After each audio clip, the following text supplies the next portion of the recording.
Starting stream. Good.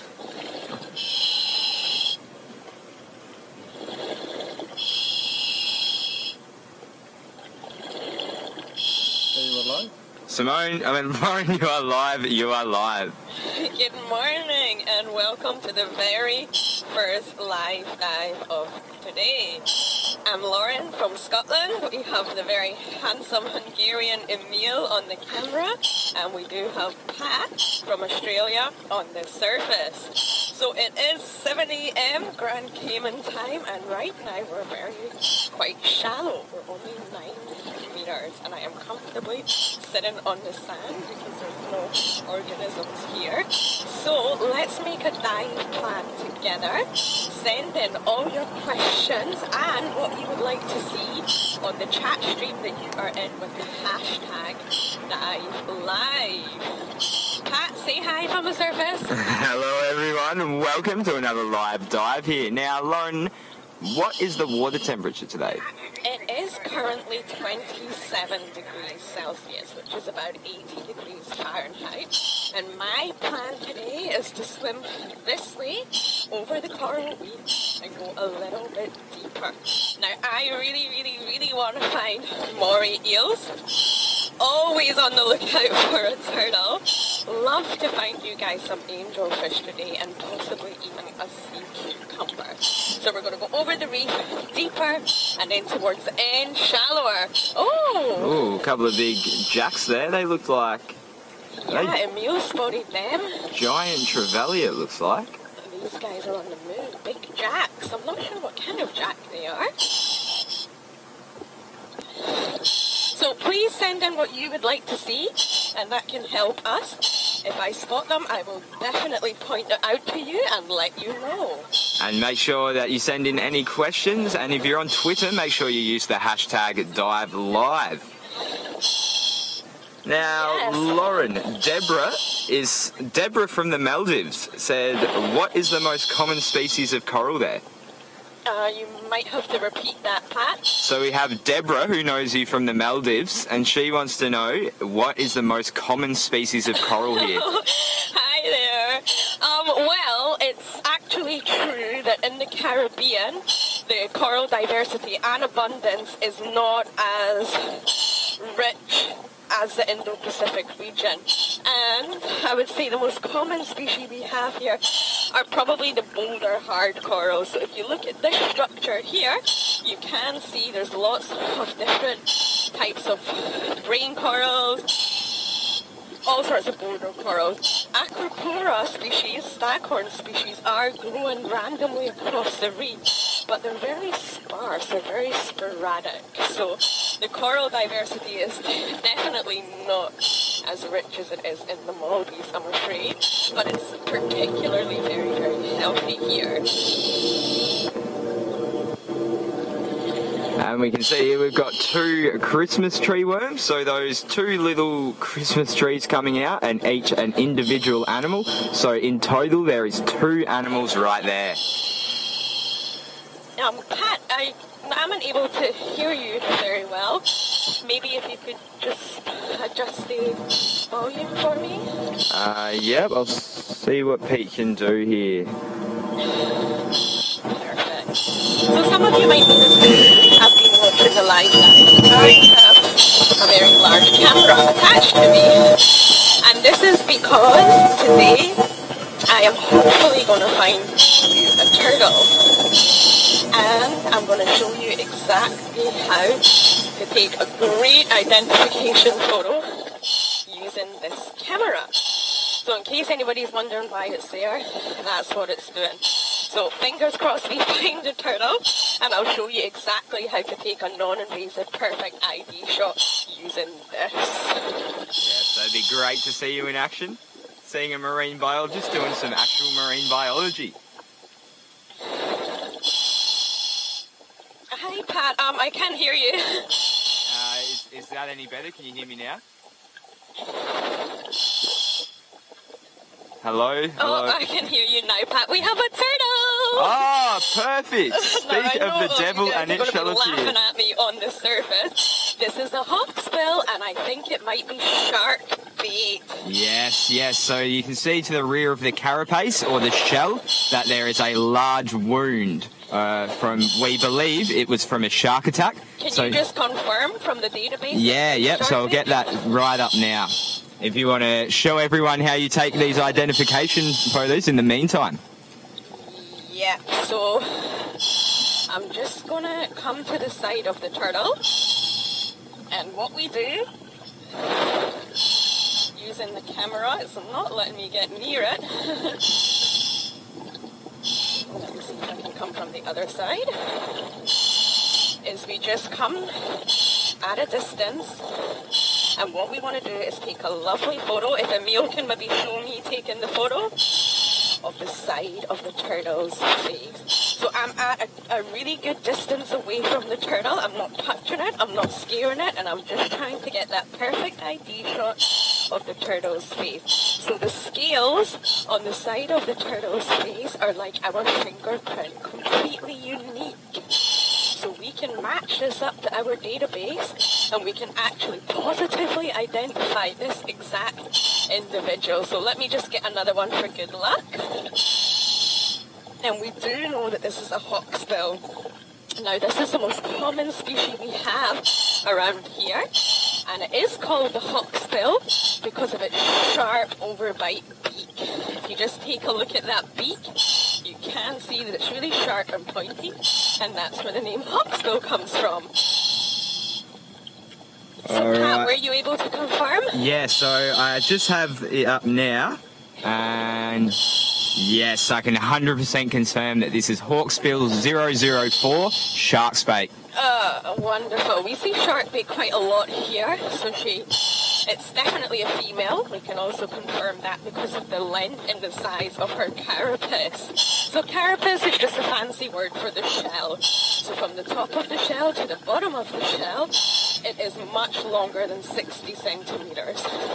So that means she's sexually mature, she's an adult, and due to the absence of the tail in between the back two flippers, we know that it's a female.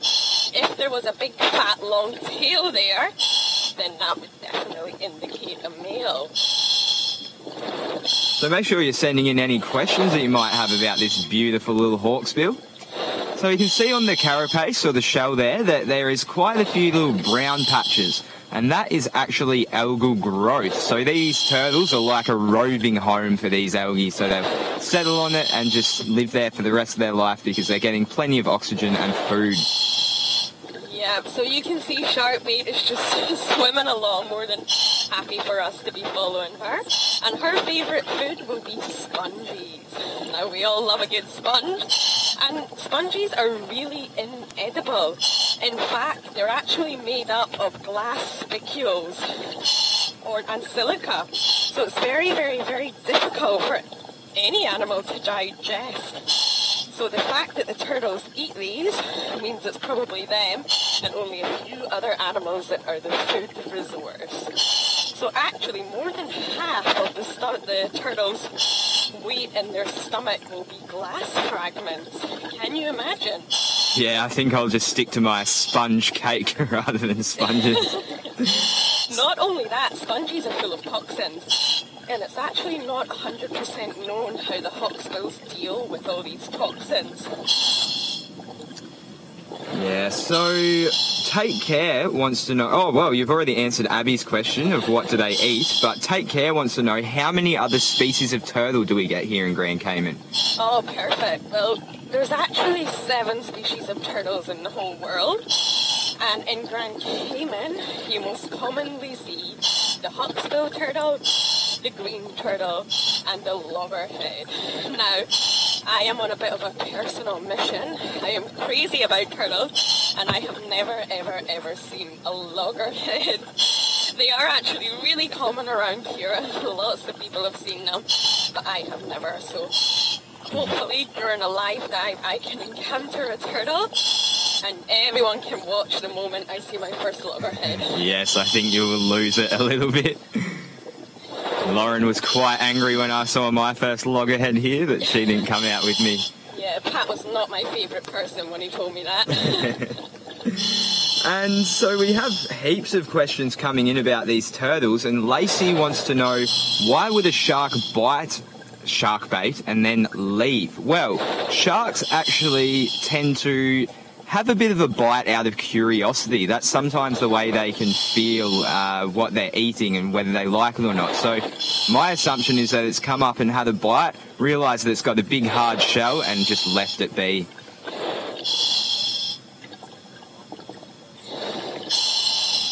Yeah, so turtles are reptiles, and they do go up to the surface to breathe air. So they do live in the marine environment, but they have lungs, so they need to always go up, take some breaths, and come back down again.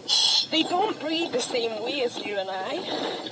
They do utilize their oxygen completely differently, and they do breathe anaerobically, not aerobically like us. So that means they are able to hold the oxygen and stay down for as long as 20 minutes for these guys. Which answers CNAC's question, who wanted to know how deep, or how long a sea turtle can dive for. Well, if they are in danger or they need to stay longer, they can actually stay much longer than 20 minutes. And the green turtle can stay under up to 5 hours. They are able to slow their heart rate right down so that they can conserve their oxygen, and they have a really slow metabolism.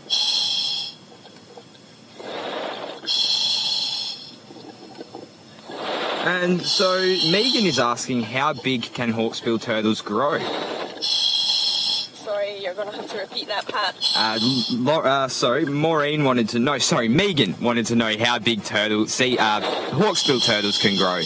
Oh, hawksbills are quite an average species, and these guys can probably grow up to 1 meter, which would be around 3 foot. I did that conversion. Yeah, they're not the biggest of all turtles, and on average probably around 90 centimeters. And you can see shark bait's just ahead of us swimming along, but it does look like she might be heading to the surface for some air. Yep, she's definitely on the way up. And if you look at her, she's clearly using her front flippers. The front flippers are the strongest, and they give them all the power. They give them the speed to swim. The back flippers do look a bit useless here, but they're more like a steering wheel. They give the turtle direction. Yes. So they're kind of like a boat in a way, using those fins as a rudder, if you want to think of it that way. So that's a pretty good way to start your first dive back, Lauren. So Lauren's been sick for the last few days and has been out of the water, so it's great for her to see her favourite animal in the world on her first dive back. Yeah, it's great to be back in the water with you all. And I did notice Emil's face was I just saw his eyes go massive, so I knew it was something good, and it was in fact a turtle. So I got my wish, and I was able to show you guys how to use a camera, so I did. Now, just a reminder for those that have joined, are actually able to positively identify an individual turtle by using the scales on the turtle's face. But the right side and the left side are not the same. So this is why you should always try to get a photo of both sides, and it's a perfect non-invasive technique. You're not touching the animal, you're not tagging the animal, you're not harming the animal. And this can give us more information about population, habitat use, migration patterns. So far we have 6 hawksbills in our database, and we're hoping to find a lot more, and of course get a loggerhead. Yes, they do say that the picture is worth 1,000 words, and it's also worth 1,000 data points for us.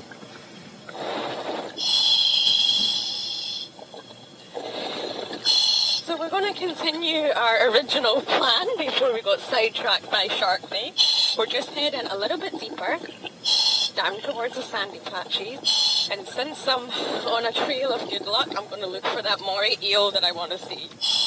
Yeah, I would like to see a nurse shark as well, if you could use your luck to bring one of those yours way too. I'll see what I can do, Pat. And so, Lauren, has your depth changed at all after following around shark bait for a while, or are you still at about the same depth? Yeah, that's right. So I'm actually at 9.5 meters, so we've kind of just stayed at the same depth, but we are going deeper. And I've still got 150 bars, so we've got lots of time to keep looking for more things. And we have a couple of people just interested in your camera there, Lauren. So Jerry and Sue, hi Mum, want to know what type of camera you're using.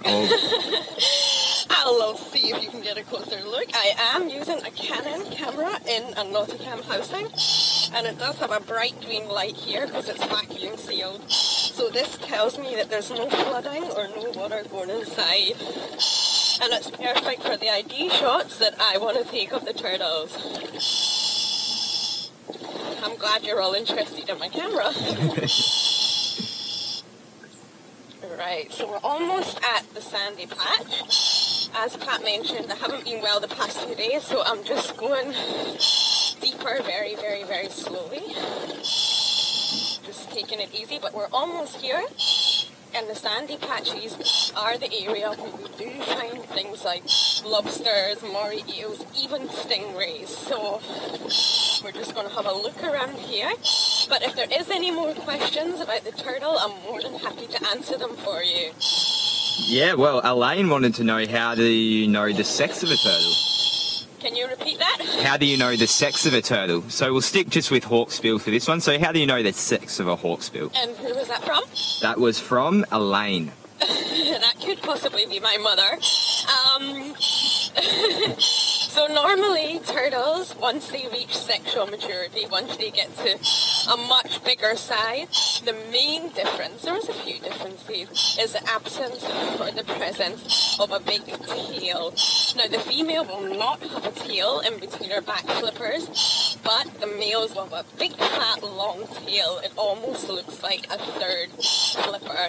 And there is also, if you look a bit closer, the males will have really big claws on their back flippers, and this is actually for hooking onto the female during mating. So the males will have a much bigger claw on their back flippers and the females won't. Hope that answers your question. It's great to see all our mothers active here on diveLIVE. So Indeed. in the middle of the reef here, of where you're looking on top of that bombing, we have quite a few small blue chromis, which are the blue tiny fish with the very deeply forked tail. Now alongside them is the bicoloured damselfish, which is the yellow, black and white fish right in the middle there. And even, is that a pygmy filefish there? Or Let me come a little closer and have a look. You might have to direct me, Pat. I don't see it. no, that's okay. It swam behind a little bit of coral there. Okay, not a problem. But we're getting the really nice blues of the blue chromis there. So they are also a damselfish. Yeah, and we do actually have, I think it's a Gravesby, but maybe you can confirm, Pat. Yeah, that's Sitting definitely really a quietly Gravesby. on that sponge there. Yeah, so it just swam away. It's hidden now, but that's, oh, there it is, poking its head out now, that spotted fish. So that is a Gravesby, which is a species of grouper. There's actually one sitting right on top of the coral meal, on top of the sponge, sorry. And it's really camouflage. If you just have a look, it's sitting right on top of the sponge. The rope sponge, the red one, or? No. Oh, no, okay, so this barrel sponge. Yeah. Can you see it now? No. I don't think Emil knows where I'm pointing. So if you just look on top of this big brown sponge, you can see the Gravesby just sitting there. It's like the perfect bed.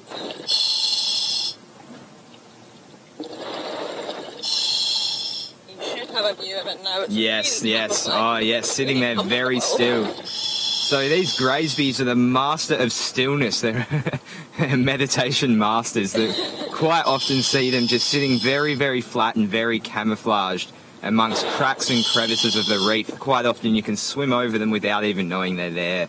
But we did spot it. Yes, so they are a grouper, and this behaviour is common amongst the groupers, to sit very, very quietly to either avoid predators or ambush prey.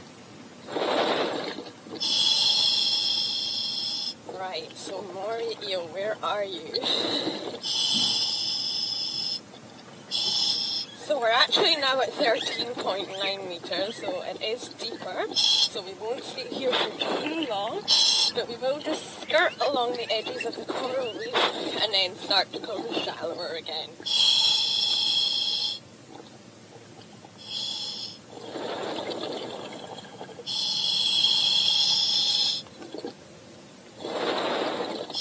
So, just to clarify, CNAC, that was a Graysby grouper.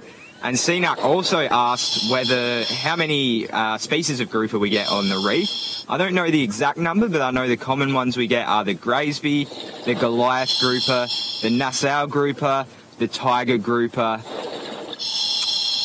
I think groupers are part of the sea bass family. And it's a very, very, very large family with many, many, many species. Yeah, so we get about 4 or 5 common species here on the reef. So the visibility is better than it has been, but it's not great today.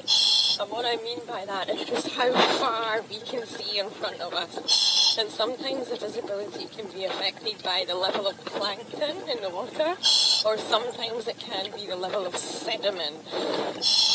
But we do have a huge bed of garden eels here.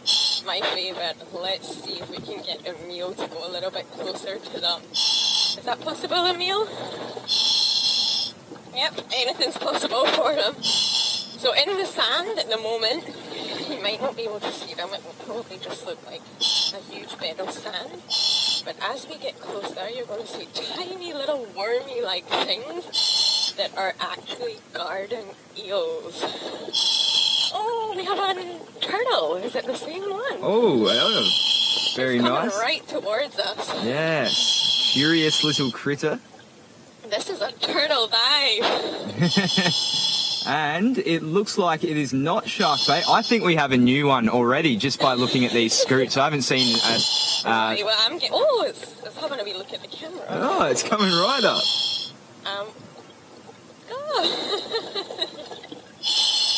Maybe because my mum's watching, that's why I'm having all the luck with the turtles. Yeah, so this is definitely not shark bait, and I'll get up the database, but just from looking at the scoots, I haven't seen one with scoots so dense so far. Yep, you get up the database so we can find out exactly who it is. And again, this is a hawksbill. So it is the most common species. And they obviously heard me talking about them, so they're all coming to say hello. Now this one is definitely smaller than shark bait. And we knew almost straight away that it wasn't shark bait because of the absence of that big bite in the back of the shell. So I'm just going to let Emil let me get closer, and then I can just take that photo that we need to get. Oh, do you know who it is? Is it Gretchen? It is Gretchen. Yes, I thought so. Hey, Gretchen. So Gretchen is Hawksbill 001, patient 0 if you will. So this is the very first ever Hawksbill that we were able to successfully identify during a live dive here in Grand Cayman. Yes, and it was named by one of our supporters, Janine. So it's great to see that Gretchen's still around.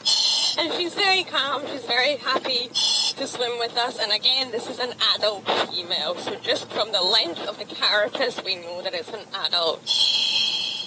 Wow, 2 turtles in one dive. Yes, very lucky. All that luck's accumulated on your days off, Lauren. That is true.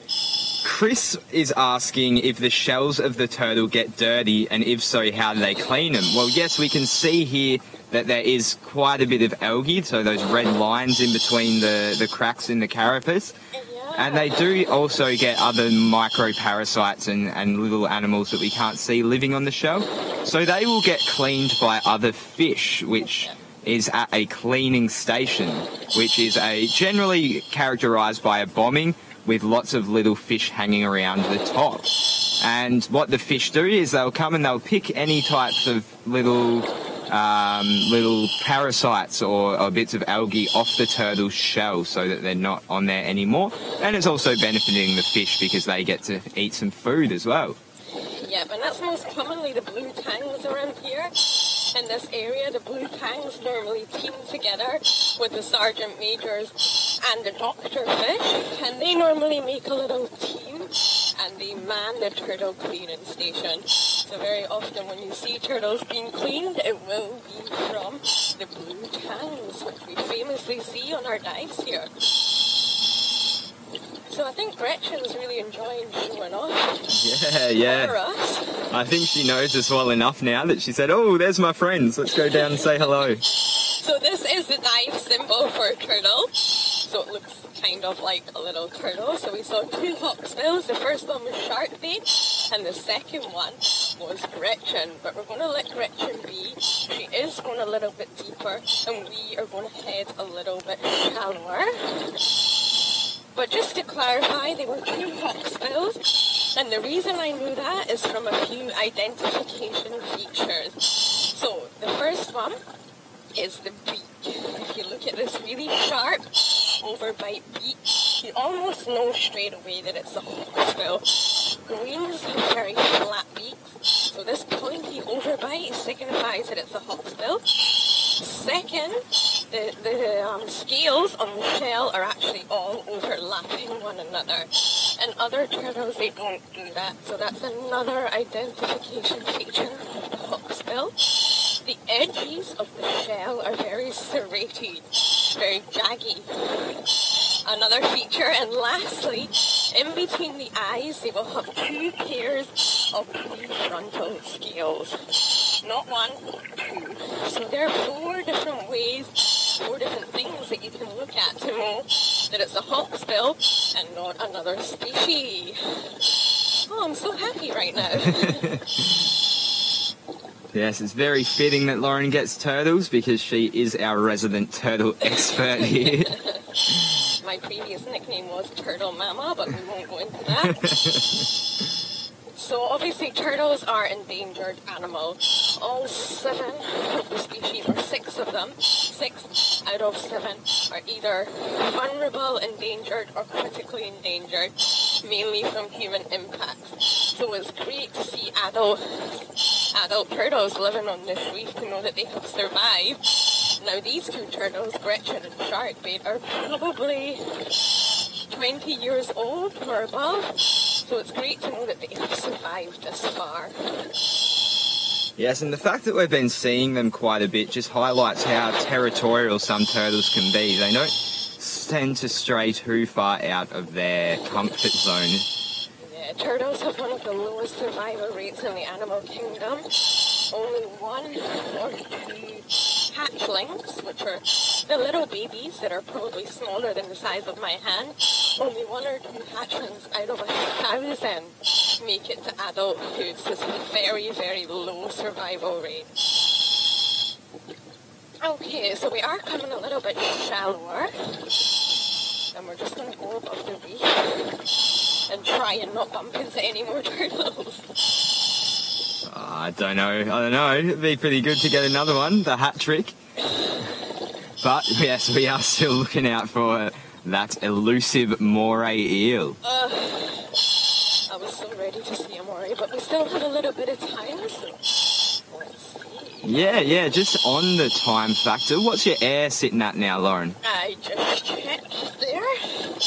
It is now at 100 bar, half a time. So we normally end the dive when we get to 50, so we still have a little bit of time to go. And we have a beautiful coral bombing up ahead here, so let's go and visit that, Emil, and see what we can see. And now just to give a little bit of an update on Lauren's whereabouts, she did start over at the Devil's Grotto, which sits to the right of Don Foster's Dive Centre here on the western side of Grand Cayman Island. And she has now made her way to pretty much directly out the front of the dive centre. So she's covered quite a bit of ground following around these turtles. Oh, porcupine fish, another one of my favourites. I feel very lucky this morning. I think Emil's clocked it, so we're swimming ahead. A huge mudden snapper going past. It's about to come right in our field of view.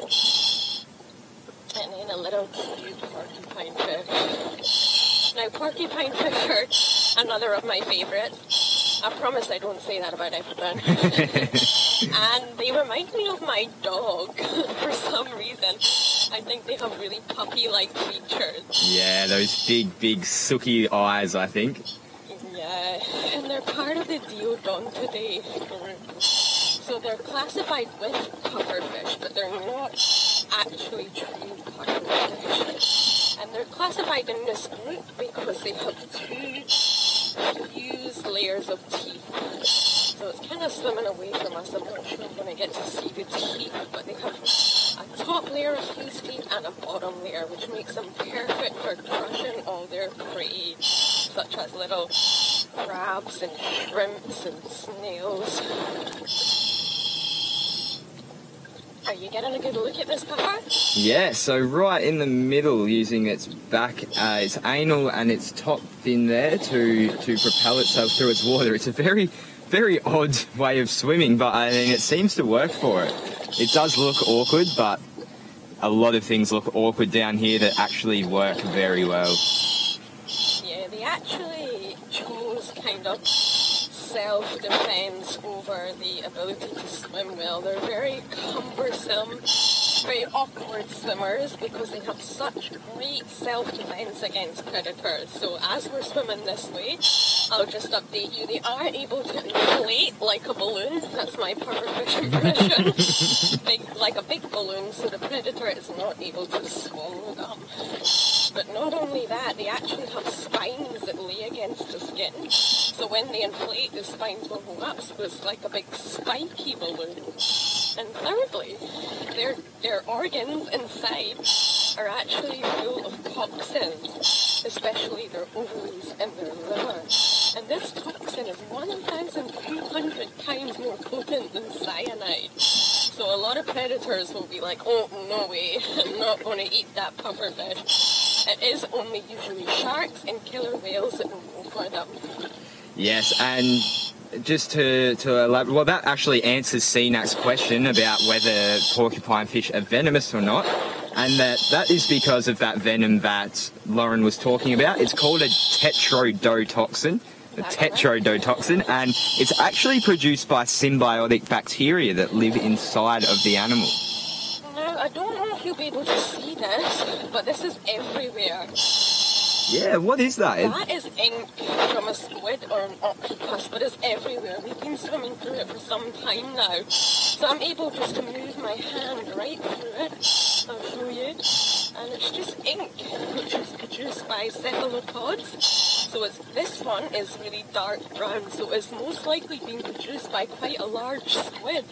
And it's absolutely everywhere. Yeah, that's crazy. Perhaps a predator has attacked a school of squid. Do you think that could be possible?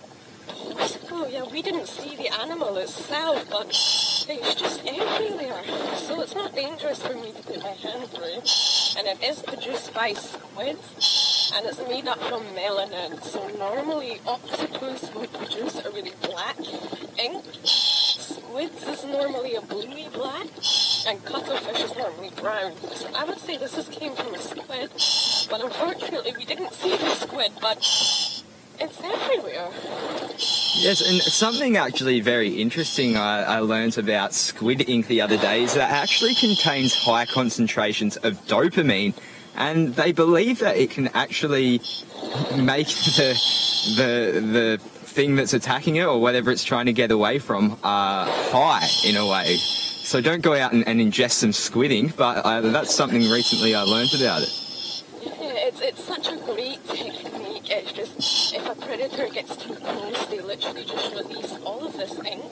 I don't know how well it's come across, but it's just crazy. So it'll just squirt out the ink from its mantle, which is this big bulbous head, and the predator will be covered in this black ink. It won't be able to see, it won't be able to smell, it blocks the olfactory system, and it takes a while to disappear. So by the time the predator can see, whoop, the squid is gone.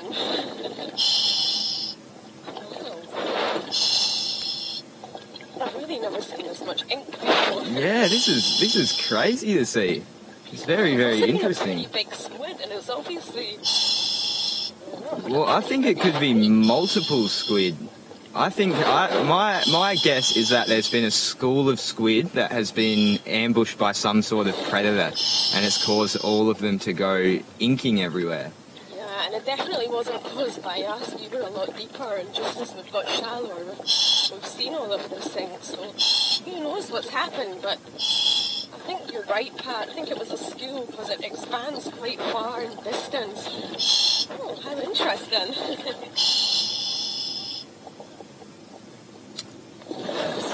Very, very interesting dive so far, and that's something that we've never seen, live or non-live. We've never seen that much ink up in the water.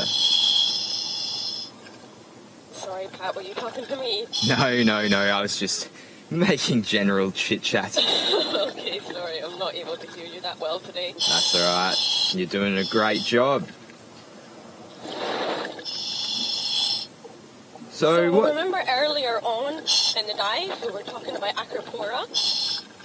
So Emil, if I can just get you to have a little look here. That was a sea cucumber that we were on, but we'll come back to that. At the start of the dive, I was asked what the most common type of coral is here, and I did mention acropora. So this branching-looking coral here is known as Acropora cervicornis. You don't need to remember that long name. All it means, or you can call it just a staghorn coral. So this is a branching type of coral, and it's very randomly positioned across the reefs here. But all the colonies are really, really healthy. And this is the fastest growing coral that you will find here. Acropora can actually grow about 10 centimeters per year in the right conditions. So I just wanted to point that out because we were talking about it earlier. Yes, so that is the staghorn coral. And now just on the squid ink, Olinda wanted to know how long does it take for the squid to replenish the ink that they've just squirted? How long does it take for what? How long does it take for the ink to regenerate in squid after they have released it? You're going to have to say that one more time. I'm sorry, the speaker is here, so in case you wonder what I'm doing, I'm holding it to my ear so that I can hear Pat. Let's try one more time. So Olinda was asking, how long does it take for squid ink to regenerate after it's been released? I'm not sure I understand that question. What do you mean in terms of the squid ink to regenerate? So how long does it take for the ink to actually replenish after it's been released? Oh, okay. You mean inside? It's constantly produced, so they have a constant supply. I'm sorry about that. In their ink sacs. So when you look at a squid, it is torpedo in shape. They have this big bulbous head, which is called the mantle, and that contains the respiratory organs, the reproductive organs, the digestive system, the ink sac, everything is contained in this big bulbous head, and the ink sac is normally full of ink. It's just made from melanin, which we also have in us as well. So once they squirt out the ink, they will normally squirt it out with a big jet of water, so it disperses further. And they will just constantly replenish that supply within the ink sacs. So I hope that answers your question. Yes. So to make a long story short, the cells are essentially always producing ink. Yeah. And now I did see that we were going down onto a sea cucumber, Emil. Do you want to go back onto that? I think it was just underneath where you are now. Oh, I did say I wanted to see a sea cucumber as well. This dive just gets better and better for me. I can't actually see it just yet, so I'll let Emil lead the way. So it's just sitting under this little barrel sponge here? Yes, I do. Now, I absolutely love sea cucumbers because it's a good spot, Emil. They really don't actually look like animals, but they are, and you can see why they're called sea cucumbers. Well, they kind of look like a cucumber. They are echinoderms, which means they're in the same family as the sea urchins and the sea stars, but they really don't look like that. So as you can see on the screen, they're just very long and tubular. They'll actually have a mouth at one end and an anus at the other end. Probably the most confusing thing about sea cucumbers is they don't breathe through their mouth, they breathe through their anus. Oh, was that a hogfish? I think it was. So sea cucumbers breathe through their anus, and that's a very unusual technique. They just use their mouth for feeding. So around the mouth there will be tentacles, and these tentacles normally catch particles of food in amongst the sand as they're walking along. Now they're very slow movers, but they do move using tube feet on the bottom of the body. So sea cucumbers are actually really important, even though they don't move. They do ingest a lot of sand when they're eating by accident, and they poop it out in big piles. It kind of looks like ice cream on top of an ice cream cone. And they're actually recycling a lot of the nutrients back into the ecosystem. So they can actually excrete up to 99 pounds per year for each sea cucumber. So it's pretty fantastic. And male and females are very different, but you can't tell whether it's a male or whether it's a female externally. You would have to sort of take the sea cucumber out and open it up before you know if it's a boy or girl. But the sexies are completely different. Aren't they just amazing? Yes, and on top of that as well, so as Lauren said, they're male and female and therefore reproduce sexually by releasing sperm and eggs, but they can also reproduce asexually, and if a part splits off, then it can regenerate into a new organism. Yeah, and they have amazing defense mechanisms. So if the sea cucumber was really, really trying to escape a predator, they can actually release quite toxic, sticky tubules from their anus, which are really, really, really difficult for the predator to escape from. But they can actually expel all their internal organs through their anus in a process called evisceration. So they can just, all their internal organs inside them, they just expel them outside the body. Now, they did think that they did this when they're in danger or when they're really threatened. But actually, some studies are now showing that they possibly do this regularly, just to purge themselves of all sorts of chemicals and toxins inside their body. And between a matter of days to a few weeks, they can actually regenerate all their internal organs. How bizarre is that?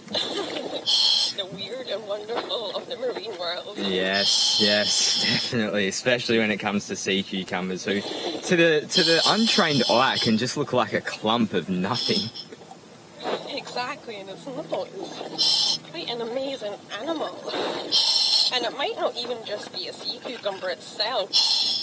Talking on the weird and wonderful, it very often has many, many eel-like fish called pearlfish living inside its anus, and it can actually have up to 16 of these pearlfish living inside them at any one time.